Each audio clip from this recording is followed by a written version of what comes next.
ఆక్రమణలపై కొరడా ఏరోనాటికల్ ఎంఎల్ఆర్ఐటీపై అక్రమ కట్టడాల కూల్చివేత కలెక్టర్ ఆదేశాలతోటి కదిలిన రెవెన్యూ.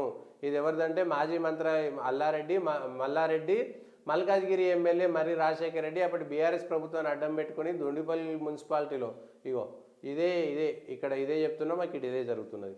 అక్రమ కట్టడాలు కూల్చేసారు. మల్లారెడ్డి అల్లుడికి సంబంధించినవి బఫర్ జోన్లో అంటే చెరువులో కట్టిరు అక్రమంగా. ప్రభుత్వ భూమి చెరువు అంటే ప్రభుత్వ భూమి. అది ఇప్పుడు హైదరాబాద్ చుట్టుపక్కల చెరువులన్నీ ఖాళీ అయిపోయినాయి. హైదరాబాద్ పెరిగిన తర్వాత అభివృద్ధి అనుకుంటున్నాం కదా.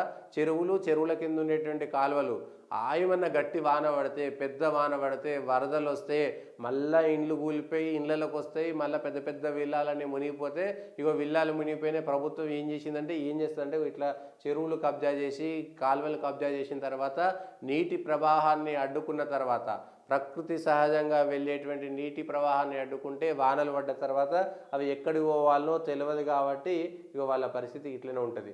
మర్రి అక్రమాలకు ముకుతాడు. 2007లో హైకోర్టులో నమోదైన కేసులో భాగంగా 13 చెరువుల పరిశీలనకు ప్రత్యేక న్యాయ నిపుణుల కమిటీని ఏర్పాటు చేసింది. హైకోర్టు ఆదేశాల మేరకు ఇది జరిగింది.